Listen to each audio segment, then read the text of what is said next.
rejet de sa candidature, Laurent Gbagbo sera le grand absent de la présidentielle du 31 octobre en Côte d'Ivoire. Acquitté depuis le 15 janvier 2019, il vit à Bruxelles en attendant un hypothétique retour conditionné par la délivrance d'un passeport. C'est depuis la capitale belge qu'il suit avec un intérêt particulier l'actualité de son pays depuis plusieurs mois. Monsieur le Président, bonjour. Bonjour, madame. Et merci d'accorder cet entretien exclusif à TV5 Monde. Comment allez-vous depuis que vous avez recouvré la liberté? Je me porte mieux. On est toujours mieux quand on est en dehors de prison que quand on est en dedans. Donc je me porte bien. Depuis le 15 janvier 2019, date de votre acquittement, vous vous tairez dans le silence. Pour quelles raisons avez-vous accepté aujourd'hui de parler? Vous savez, depuis mon arrestation, le 11 avril 2011, je n'ai pas parlé, sauf lors de l'interrogatoire devant la Cour pénale internationale.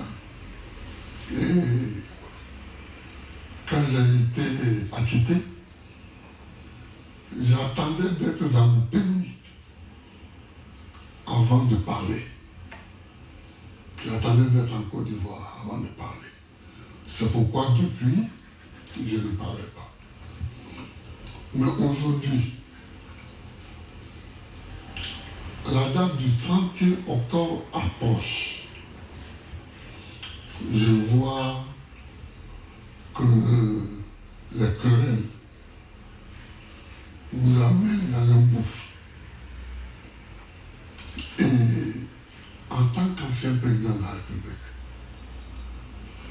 en tant qu'ancien ancien prisonnier dans ce pays, ancien comme politique connu, si je me tais, je ne serai pas responsable. Donc j'ai décidé de m'exprimer pour donner mon point de vue sur ce qui se passe en ce moment en Côte d'Ivoire et donner ma direction, celle qui me semble bonne. Pour la présidentielle du 31 octobre, vos partisans ont déposé un dossier qui a été rejeté. Est-ce que vous avez été surpris par le rejet de votre candidature parce que vous ne remplissiez pas toutes les conditions? Nous étions 44 candidats. On a rejeté 40 candidatures. Vous voyez un peu. Donc, je trouve ça un peu enfantin.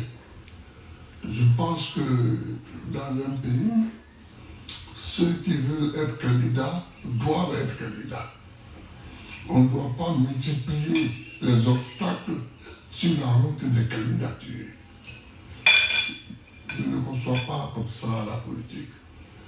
Et vous estimez que certains candidats ont été sciemment écartés de cette présidentielle? Oh, bien sûr. Bien sûr. Bien sûr. Mais bon, c'est pour tout ça que je m'explique aujourd'hui. Alors, depuis l'annonce de la candidature d'Alassane Ouattara pour la présidentielle du 31 octobre pour briguer un troisième mandat, la Côte d'Ivoire connaît une crise préélectorale qui a fait d'ailleurs déjà plusieurs victimes à Abidjan et même dans plusieurs villes à l'intérieur. Est-ce que vous comprenez la colère des anti-troisième mandat? Oui. Oui. Je la comprends et je la partage. Je pense que l'un des problèmes politiques en Afrique, c'est qu'on écrit des textes sans y croire. On écrit dans la Constitution que le nombre de mandats est limité. Est limité à 2. Pourquoi veut-on faire un troisième mandat? Il faut qu'on respecte ce qu'on écrit. Il faut qu'on respecte ce qu'on dit. Dès l'instant où, dans une société, les textes de loi et la Constitution est la loi suprême. On dit d'ailleurs que c'est la loi fondamentale. C'est la loi fondamentale. Les textes de loi qui régissent les rapports entre les citoyens disent une chose, il faut qu'on s'y conforme.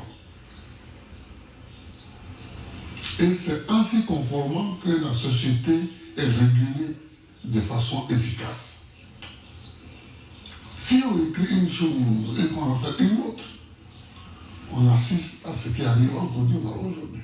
La situation inflammable que connaît la Côte d'Ivoire depuis le mois de juillet vous préoccupe alors? Elle me préoccupe absolument. Et je voudrais dire que on a un remède à cela. Le remède, c'est la discussion. Il faut que les gens s'asseyent et qu'ils discutent. Quand vous dites les gens s'asseyent, vous pensez à qui? À Alassane Ouattara, aux hommes politiques en général. Henri Bédier et vous-même? Oui, mais je pense à ces trois-là. Mais le champ politique s'est élargi depuis. Le champ politique s'est élargi. Mais depuis que Houphouët était président, parce qu'il a été le seul à être candidat contre Houphouët-Boigny. J'étais le seul en 90. Mais je ne cessais de répéter, asseyons-nous et discutons. Avec la discussion, les négociations, on règle beaucoup de problèmes. Monsieur le Président, est-ce que tous les trois, vous n'avez pas une part de responsabilité? Parce que depuis 30 ans, vous cristallisez la scène politique ivoirienne à coup de mésalliances et d'alliances. Est-ce qu'aujourd'hui, le temps n'est pas venu pour vous, tous les trois, de vous retirer et de passer la main à une nouvelle génération? On ne règle pas les problèmes politiques comme ça. C'est antidémocratique d'ailleurs, d'essayer de régler les problèmes politiques. J'entends souvent les gens dire, oh c'est toi là, il faut qu'ils partent, il faut que d'autres... Mais De Gaulle, il est resté combien de temps devant la scène politique? De 1940 à 1969. Son départ de l'Élysée, après la défaite du référendum qu'il avait initié, François Mitterrand, il est resté combien de temps? 14 ans. Bon, non, 14 ans à l'Élysée. À l'Élysée, au pouvoir. Oui, mais au-devant de la scène politique, François Mitterrand était ministre depuis les années 40, 50, puis il est passé dans l'opposition, puis il est devenu président. Monsieur Chirac. Mais comparaison n'est pas raison, Monsieur le Président, parce que la situation de la Côte d'Ivoire est particulière, et vous le savez, depuis 1999, date du premier coup d'État, tous les trois, vous occupez la scène politique, et aujourd'hui, ce qu'on entend, c'est que la jeunesse se dit « passer la main à une nouvelle génération ». La jeunesse ne dit rien du tout. Ce sont les autres qui parlent pour notre jeunesse. Mais je ne voudrais pas focaliser la discussion sur ce point parce que bon, moi j'ai été bien en prison une décennie et la vie a continué. Donc la vie peut continuer sans nous. Donc, mais je veux dire que poser le problème en ces termes-là, c'est encore tromper les Ivoiriens. En leur disant, si ces trois-là s'en vont, tous les problèmes sont réglés. Oh non! Peut-être pas tous les problèmes, mais une grande partie des problèmes. Alors qu'est-ce que vous proposez pour renouer les fils du dialogue entre Alassane Ouattara et les principaux leaders de l'opposition dont vous faites partie? Oui, c'est-à-dire que il faut une auto-éducation.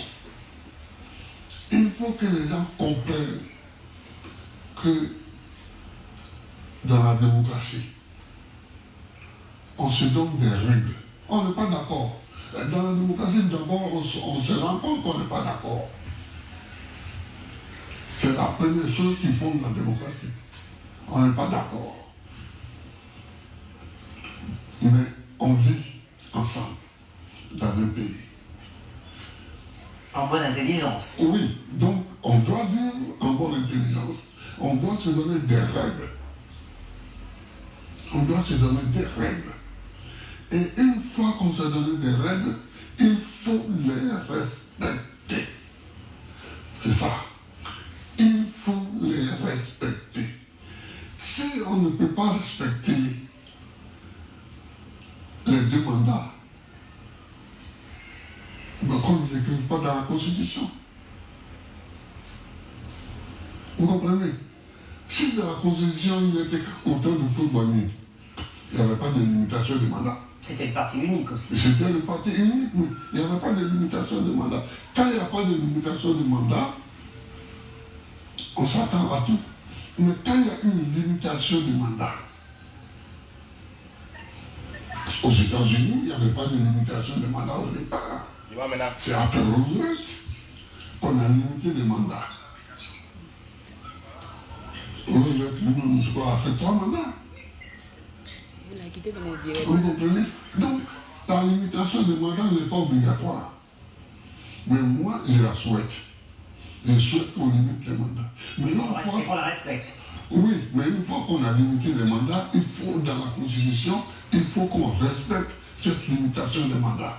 Alors, face à ce qu'elle appelle justement la dérive du pouvoir, l'opposition ivoirienne fait bloc, et elle appelle à la désobéissance civile, un mot d'ordre qu'Alassane Ouattara n'entend pas, puisque ça ne l'a pas fait reculer. Et d'ailleurs, ses partisans au RHDP disent du 31 octobre, un coup KO, une victoire au premier tour. Qu'est-ce qui nous attend au lendemain du 31 octobre? La catastrophe. Ce qui nous attend, c'est la catastrophe. Et c'est pourquoi je parle. Il faut qu'on sache que j'ai parlé. Il faut qu'on sache que je ne suis pas d'accord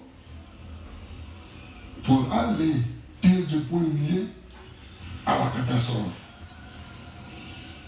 Il faut qu'on sache que je dis qu'il y avait autre chose à faire. Il faut discuter. Monsieur le Président, cet entretien tire à sa fin. Ça fait 9 ans que les Ivoiriens ne vous ont ni vu ni entendu. Qu'est-ce que vous voudriez leur dire à la veille de cette date cruciale du 31 octobre? Discuter. Négocier. Parler ensemble. Il est encore temps de le faire?